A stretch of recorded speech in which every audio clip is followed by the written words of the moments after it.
James Carter thought he'd seen everything until a 6-year-old girl in a red sweater walked into his glass-walled office, handed him a handwritten resume, and said, "I need a job." James Carter's morning began like most others. Early, efficient, and structured to the minute. His luxury sedan pulled into the underground garage of the glass and steel tower he owned, and by 8:00 a.m., he was in his office on the top floor, reviewing quarterly projections. Before we begin the story, comment below where you're watching from. Enjoy the story. Please subscribe to my channel for more sweet videos like this. Let the story continue. His suit was crisp, his tie flawless, and his espresso untouched as he scanned emails with the practiced intensity of a man who had long ago stopped noticing how much power he held. His schedule was packed with meetings, calls, and presentations, and he had no intention of deviating from it.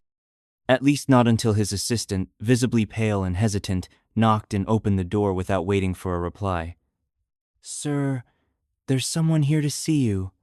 It's a little girl," she said awkwardly, holding a small sheet of paper as if unsure whether to laugh or panic.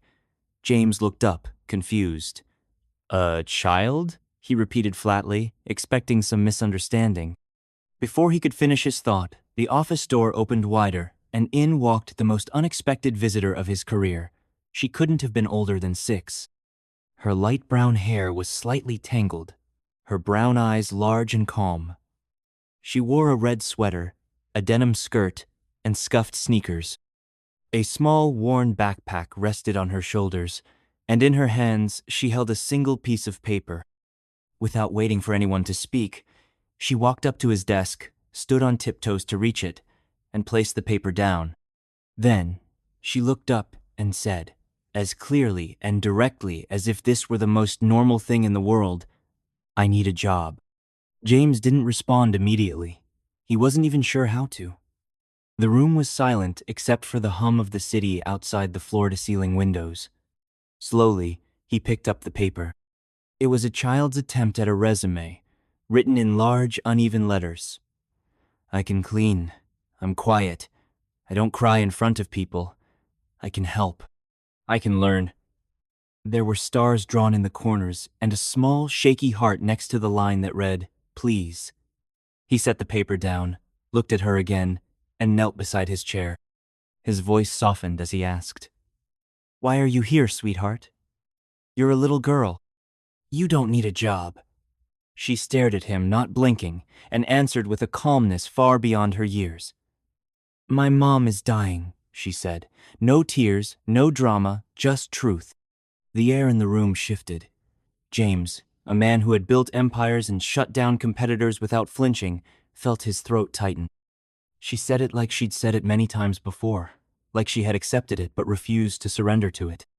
Her little hands were clenched into fists at her sides, and her voice didn't shake. "I have to help her," she added. "We don't have money. If I work, maybe she can stay alive." For a moment, James Carter, the man who thought he'd seen everything, couldn't breathe. Not because he didn't know what to say, but because for the first time in years, someone had walked into his office and reminded him what it meant to feel helpless. And yet, this little girl wasn't helpless. She had walked in by herself. She had a mission, and she had come straight to the top. He stood slowly, the paper still in his hand, and said, "What's your name?" The girl answered without hesitation. "Lily. Lily Harper." That was the moment his world began to change. He didn't know it yet, but nothing about his life, his company, his values, his definition of strength would ever be the same again. James stood in the center of his office, holding Lily's handwritten resume, his mind spinning with questions and 1,000 conflicting thoughts. The girl stood there silently, waiting, her eyes focused, her small frame completely still. There was no trace of fear or confusion in her posture, only determination. James had been pitched million-dollar ideas by industry leaders who couldn't command the room the way this 6-year-old just had. He sat down slowly in his chair, gesturing for her to sit across from him. She climbed into the oversized leather chair with effort, her feet not touching the ground, and folded her hands in her lap. He cleared his throat and leaned forward, keeping his tone calm. "Lily, do you know where you are?" She nodded without hesitation. "You're Mr. Carter. You have lots of money." My mom said the people with money are the ones who can help when no one else does. Her answer was so matter-of-fact, it left him briefly stunned. James glanced at his assistant, still frozen in the doorway, and signaled for her to give them privacy. The door clicked shut, and the office fell into a silence broken only by the sound of traffic far below. James leaned forward again, this time more gently. "Can you tell me what happened to your mom?" Lily nodded. "She's sick. She doesn't tell me everything, but I know it's her body. She used to be strong. She can't work anymore. And the hospital said it costs too much." Her voice was clear, as if she'd rehearsed these words 100 times. "We had to leave our apartment. Now we stay in one room, and she sleeps most of the time. Sometimes I make cereal for dinner." He felt something hard clench in his chest. He had grown up poor, but not like this. He had never been 6 years old and knocking on a CEO's door asking for employment. "Does she know you came here?" he asked softly. "No," Lily said. "She would have said no. But I looked up your name in a newspaper. I know your building because it's big and shiny, and people say you fix things fast, so I thought maybe you could fix this." James took a long breath and stood, walking over to the window. The city sprawled beneath him, vast and indifferent, and he realized how many people moved through it every day, quietly hurting, unseen. He turned back toward the girl, who was now swinging her legs slightly, her gaze resting on the bookshelf behind his desk. "You're very brave, Lily," he said. "Most adults wouldn't have had the courage to do what you just did." She shrugged. "It's not brave. It's just what you do when you love someone." Her words hit harder than she could have known. James's own past flickered through his mind memories of walking away from people he'd cared about, chasing status, control, order. And here was this child, standing in the rubble of her life, still choosing love before fear. He knelt again, eye level with her. "Okay," he said quietly. "Let's go see your mom." She blinked. "Really?" He nodded. "I'm not promising everything, but I want to meet her, and I want to help if I can." She slid off the chair and adjusted the straps of her backpack. "She's at Mercy Clinic," Lily said, her voice suddenly hopeful. "Room 12. She sleeps a lot, but I think she'd like you." James smiled for the first time that day. "Then let's go."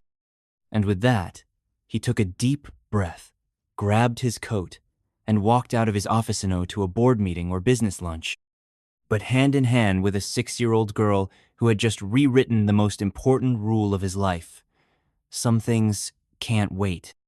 The drive to Mercy Clinic felt longer than it was, not because of traffic or distance, but because of the weight of what James was walking into. He had spent his life surrounded by decisions measured in profit margins and performance charts. But now he was following a 6-year-old girl to meet a woman he'd never seen, driven not by strategy, but by something deeper an ache in his chest he hadn't felt in years. Lily sat in the back seat of the company car, her legs swinging beneath her, her backpack clutched tightly in her lap. She didn't speak much, only offering directions when asked, and spent most of the ride staring out the window with a quiet focus that James found both heartbreaking and humbling. When they pulled up in front of the modest clinic, there was nothing remarkable about it, just a gray building with faded signage and windows too small to let in proper sunlight. But to Lily, it was clearly everything.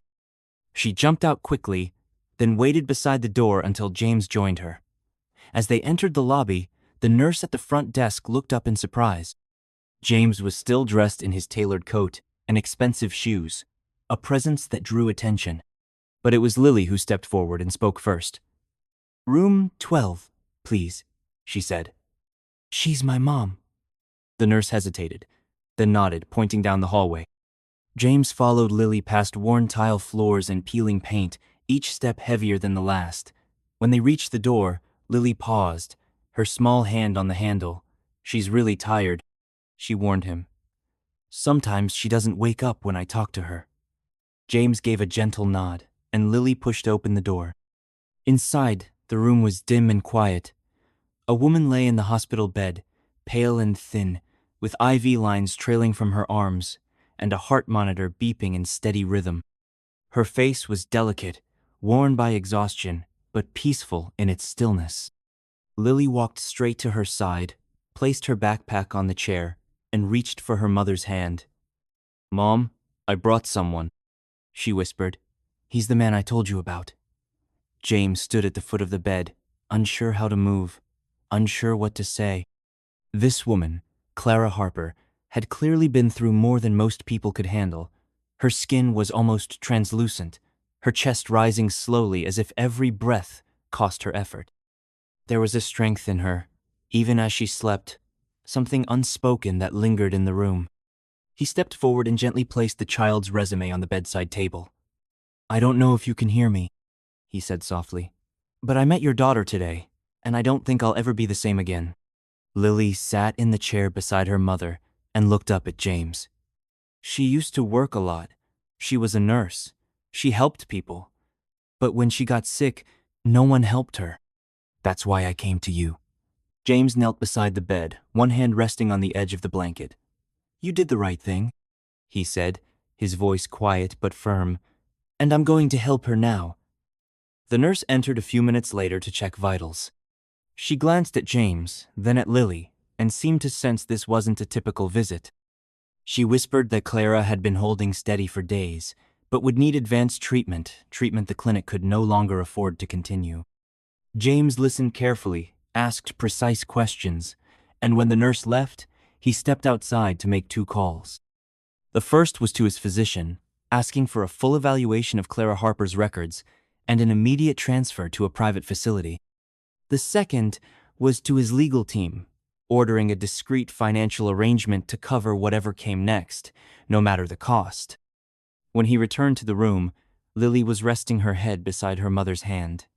Her eyes fluttered with fatigue, but she looked up when he sat next to her. "Are you really going to help?" she asked. James reached for her small hand and held it gently. "Yes, Lily, I promise."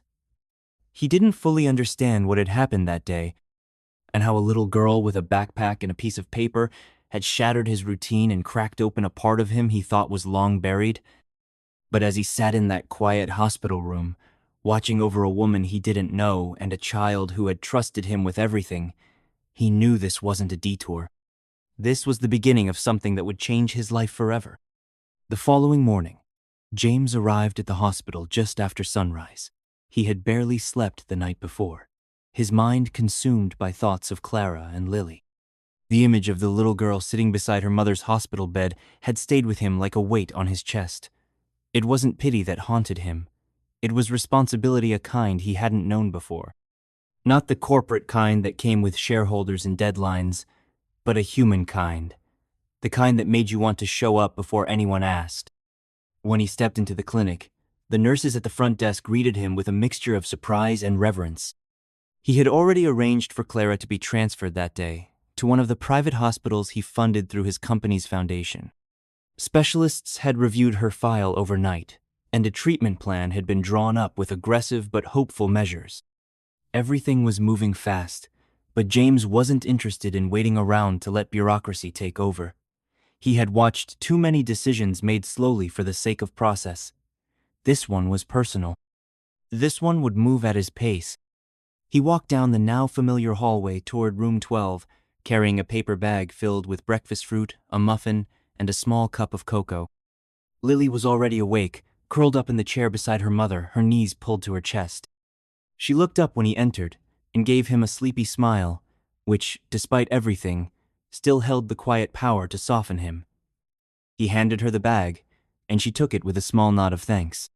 Clara was still asleep, her breathing steady but shallow, the machines around her quietly tracking each movement. James sat beside the bed and gently updated Lily on the plan. He explained that they were going to move her mom to a better hospital where she could get stronger treatment. Lily didn't ask questions. She just listened, holding the warm cup of cocoa between her hands like it was something sacred. "Will she wake up there?" she asked after a moment. James didn't offer empty promises. "She has a better chance now," he said, "and will be there every day." The transfer happened quietly just before noon. A private ambulance arrived, and James insisted on riding with them. Lily sat beside him, holding her mother's hand tightly, never once letting go during the ride. James made a few more calls while in the back of the vehicle, organizing a temporary room for Lily near the new hospital's pediatric wing and ensuring Clara would have the best care available. By the time they arrived, a medical team was waiting. The room Clara was taken to was bright and spacious, with large windows that let in warm light. Lily immediately unpacked her small backpack and placed a drawing on the bedside tableau picture of her mom, and now someone new, James. His name was scrolled under the figure wearing a suit, drawn with square shoulders and a smiling face. That evening, after the nurses had checked vitals and machines had been calibrated, James sat in the family lounge with Lily. She had changed into a clean sweater one of the nurses had found, her hair freshly brushed and tied back. She looked younger again, less guarded, like the weight of survival had loosened just enough to let childhood breathe. "Do you think she'll smile again?" Lily asked, her voice quiet. James looked at her seriously. "I do," he said. "And I think the first time she smiles, it'll be because of you." Lily didn't say anything in return, but she leaned into his side slightly, resting her head against his arm. He sat still, letting her stay there as long as she needed. No part of this felt strange to him anymore. He didn't question why he was here, why it mattered so much. Somewhere between that moment in his office and now, he had stopped viewing this as a temporary act of charity. He was invested not just in saving Clara's life, but in giving Lily back a piece of her childhood, a piece that had been taken too soon. As night fell and Lily settled into her temporary room for the night, James sat in the hallway just outside Clara's door. He didn't have a laptop open.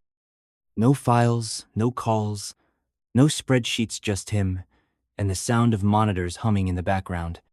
He looked through the glass, watching the rise and fall of Clara's chest, and whispered, more to himself than anyone else, "We're not done. We're just getting started."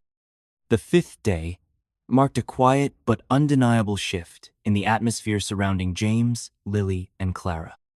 Everything was still fragile, uncertain, and full of waiting, but there was now a sense of movement, as if something dormant had been gently stirred awake. James arrived early at the private hospital, well before the staff began their daily rotations. He greeted the nurses by name, checked the latest medical reports, and made his way to the recovery wing where Clara was being monitored around the clock. Lily was already there, curled up beside her mother's bed, softly humming a tune that sounded like a lullaby. Her eyes were still sleepy, but when she saw James, she sat up straighter and smiled. Clara's condition had not worsened overnight, which was more than they could have hoped for in recent days. The doctors reported slight but encouraging improvement. Oxygen levels were stable, her blood pressure more consistent, and there were indications that her body was beginning to respond to the treatment. It was far from a recovery, but it was hope. Lily didn't ask too many questions. She listened closely to every update and repeated the words quietly under her breath, as if committing them to memory. James spent most of the morning in and out of meetings with specialists. He brought in a nutritionist to assess Clara's needs once she was able to eat again. He spoke with a neurologist about potential complications and requested that every department handling her care send him daily updates. No matter how many calls or approvals it required, he handled each one himself. He had never micromanaged anything in his company, but this was different. This wasn't a project. This was a persona mother, a daughter's whole world. Later that day, James took Lily to the hospital garden for some air. The nurses had found her a small jacket, and she skipped ahead, pausing to inspect every flower as if it might hold some kind of answer. James followed quietly, letting her lead. When they reached a bench near a small fountain, she sat beside him and pulled out a folded piece of paper from her backpack. It was a drawing she'd made the night before. 3 figures stood together, one with long hair, one small with a big smile, and one tall in a blue suit. She handed it to him without a word, and he looked at it for a long time before speaking. "Is that me?" he asked gently. Lily nodded. "You're part of us now," she said. "Even if you don't have to be." James folded the drawing carefully and placed it inside his coat pocket. "I wanna be," he said. "Not just today. Always." She didn't say anything right away, but her hand slipped into his, and that was enough. That evening, James stayed by Clara's side while Lily fell asleep in the lounge nearby. He watched Clara closely, noticing the small movements in eyelid fluttering, fingers shifting against the blanket. He remembered what Lily had said earlier about how her mom used to sing to her when she couldn't sleep. So, he began to speak softly, not singing, just telling stories from his own childhood stories he hadn't shared in decades, about a mother who had worked 2 jobs, about falling asleep on the floor of her office, about believing one day he'd have enough money to make everything better. But when he looked at Clara now and thought of Lily, he realized money wasn't what had saved them. It was love and showing up, and the kind of bravery a child shouldn't have to carry but sometimes did. By the time the monitors dimmed for the night and the room grew quiet again, James stayed in his chair, unmoving, watching over her. Something about the way her breathing sounded that night gave him the smallest sense that she knew he was there, that somewhere in the place between sleep and consciousness, Clara understood that she and Lily were no longer alone. The 6th day began with a stillness that didn't feel like silence. It felt like anticipation. James arrived at the hospital just after sunrise, carrying 2 cups of cocoa and a small paper bag filled with warm pastries. He had stopped at the same corner bakery he'd passed every day for years, but never entered until this week. Now he knew the woman behind the counter by name. He knew which pastry Lily liked best. These were the kinds of details he'd once considered trivial. Now they mattered more than anything. As he entered the hospital's pediatric lounge, he found Lily sitting cross-legged on the couch, a picture book in her lap, but her eyes weren't reading. They were fixed on the window, watching the light change. She turned when she saw him and smiled, the kind of tired but real smile that made his chest tighten. He handed her the cocoa and sat beside her without speaking. For a few moments, they simply sat in the warmth of early morning, sipping quietly, side by side, like they'd done it 100 times. Today was different. The doctors had prepared him for the possibility that Clara might wake up. Her vitals had continued to stabilize, and the neurologist reported promising brain activity. There were no guarantees, but hope was no longer just a fragile word whispered in passing. It was standing taller now, more real. James had arranged to work from the hospital that day.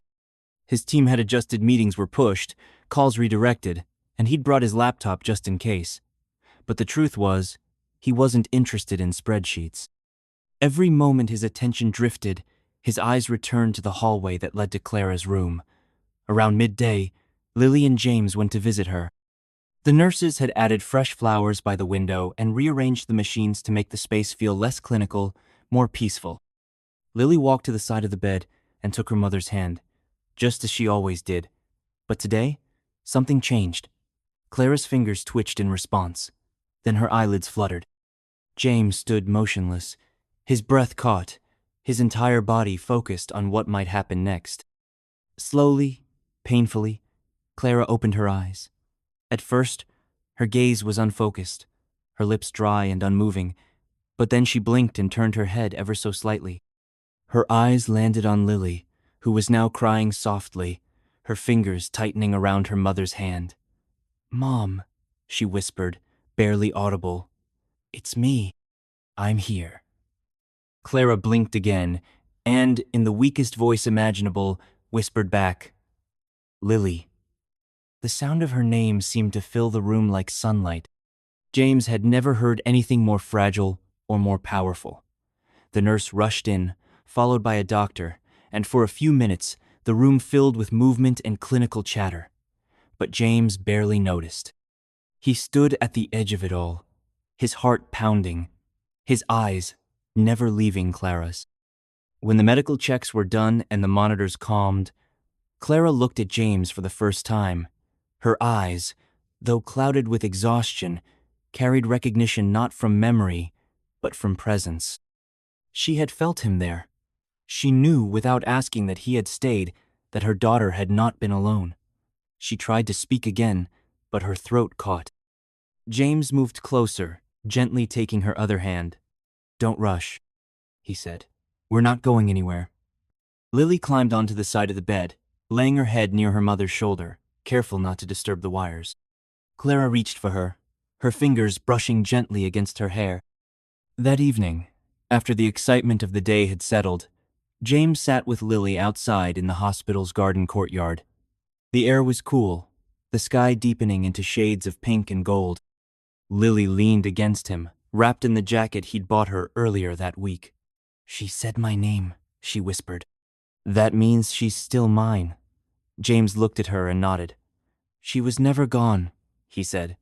"She was just finding her way back." Lily tilted her head to look up at him. "You helped her," she said. "You helped us." James didn't respond right away. He looked out at the fading sky, realizing that this little girl had changed him more in 6 days than anything else had in his entire life. She hadn't asked for wealth or promises. She had asked for time, for presence, for someone to care when the world didn't. As the first stars began to show, James made a silent vow. No matter what happened next, he wouldn't step away. Not now, not ever. This wasn't just something he was doing for a few days out of kindness. This was his life now. And for the first time, he was exactly where he was supposed to be. On the 7th day, everything felt lighter, not because the struggle was over, but because there was a visible beginning to something new. Clara had spoken again that morning, a little stronger than the day before. Her voice was faint and raspy, but it carried emotion and recognition.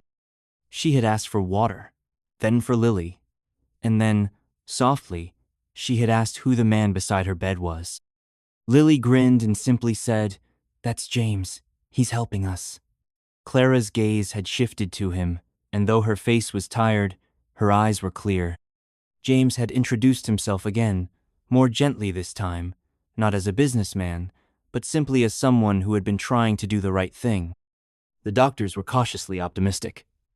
Clara's progress was steady, and her body was responding well to the new treatment plan. She still had a long road ahead, but the danger of not waking up was behind her now.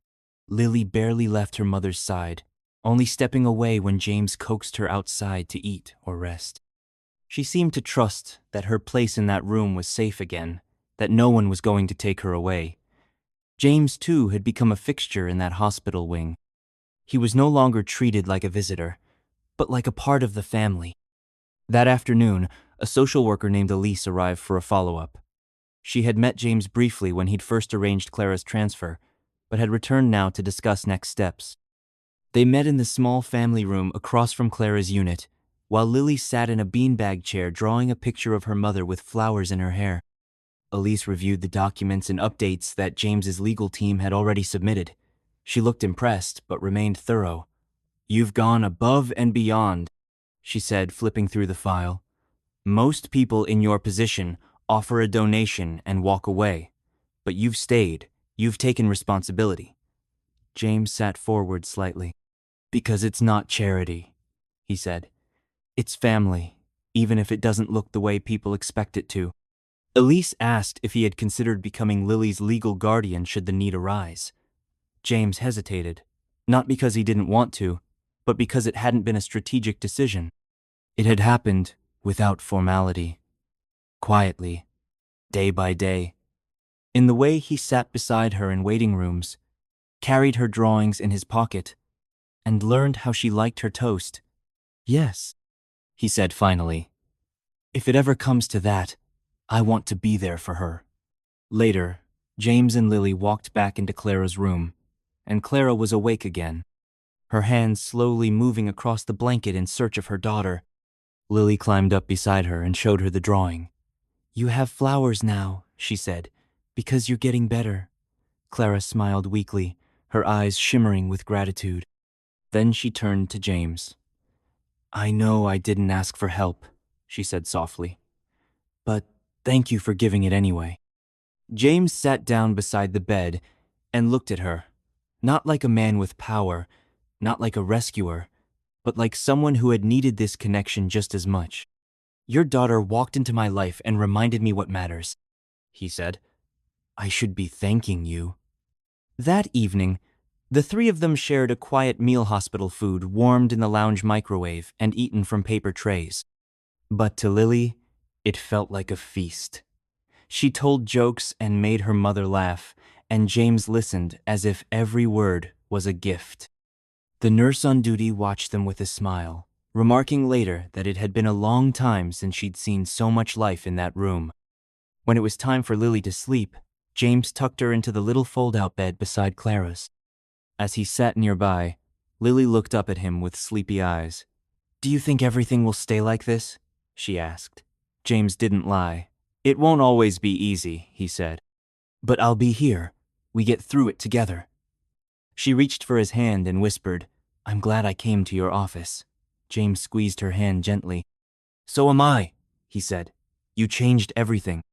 And as the hospital quieted for the night, James remained at their side, no longer a visitor, no longer a man living behind glass and wealth, but someone deeply rooted in a new life, one built not on titles or transactions, but on trust, love, and the unexpected courage of a little girl with a backpack and a hope E-band too big to carry alone.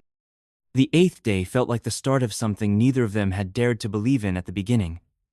The hospital, once cold and sterile in James's mind, now held warmth in the quiet moments. It was in the way Lily ran down the hallway with her drawing tucked under her arm, in the way Clara's voice grew just a little stronger with each passing hour, and in the way James no longer checked his phone every 10 minutes, but instead waited for Lily's stories like they were the most important meetings he could attend. That morning, Clara sat up in her hospital bed on her own for the first time. Her cheeks had a faint blush of color, and her eyes were clearer than they had been in over a week. Lily was practically glowing as she fed her mom spoonfuls of warm oatmeal and told her about everything that had happened while she'd been asleep. She spoke about the garden, the cocoa, and how James helped her buy new markers. She even shared the story of how she came into his office, how scared she had been, and how sure she had felt that he would listen. Clara listened, tears slipping down her cheeks, not from pain or fear, but from the overwhelming realization that she hadn't lost everything after all. James stepped outside to give them a moment alone and found himself lingering in the hallway, staring at a framed painting on the wall that he'd never noticed before. It was a watercolor of a tree, strong and full, but its roots spread unevenly beneath it, touching stones, cracks, and buried things. For the first time in a long while, he understood the metaphor without forcing himself to. Things don't have to grow perfectly to be alive. They just need space, light, and time. Later that day, he met with Clara's lead physician and social worker. They informed him that Clara would likely be moved to a recovery suite within a few days and could begin rehabilitation by the following week. There was hope now, not just for survival, but for healing. Clara would be able to walk again, to work again in time, but most importantly, she would be able to live. After the meetings, James returned to the room to find Lily drawing a new picture. This one was of a house, a bright sun, and 3 figures standing outside: a woman, a man in a suit, and a girl with a ponytail holding both their hands. He sat down beside her and asked, "Where's this?" She smiled and said, "Our home, when we're all together." He swallowed the tightness in his throat and told her softly, "Then let's make that real." By early evening, he had already taken steps to prepare an apartment for them in one of his buildings near the city's botanical gardens. It was temporary, until Clara was strong enough to decide what came next, but it was warm and open, with plenty of space for Lily's art and books, and even a small desk James had ordered for her after seeing her scribble on hospital trays. That night, before he left, Clara reached for his hand. Her voice was quiet but steady. "You changed our lives," she said. He looked at her, humbled and deeply moved. "You changed mine first," he replied. "Lily walked into my office and reminded me of everything I forgot how to be." When he kissed Lily goodnight and turned to leave, she ran after him and hugged him tightly around the waist. "You'll come back tomorrow, right?" she asked. He knelt down, held her close, and whispered, "I'm not going anywhere." As he stepped out into the cool night air, the city lights blinking across the skyline, James realized something profound. The man who had once built his world on deals and deadlines now had something far more valuable. A little girl had walked into his life and changed its trajectory with 5 words, "I need a job, please." And in answering her plea, he had found the only position that ever truly mattered, being someone who stayed. Being someone who chose love over comfort, people over power, and purpose over pride. He had finally come home. The ending of this story resonates deeply because it doesn't rely on grand gestures or dramatic miracles. It's quiet, personal, and earned through small human moments. What makes it so powerful is the transformation that takes place not just in James, but in the way we as readers come to understand what truly matters. A man who once measured success in numbers and control discovers that real meaning comes from showing up, staying, and choosing people over power. Lily's bravery isn't sensationalized, it's honest, driven by love and necessity. And Clara's strength, even in her silence, holds everything together. The beauty of this ending is that it doesn't pretend everything will be perfect, but it promises that no one will face what comes next alone.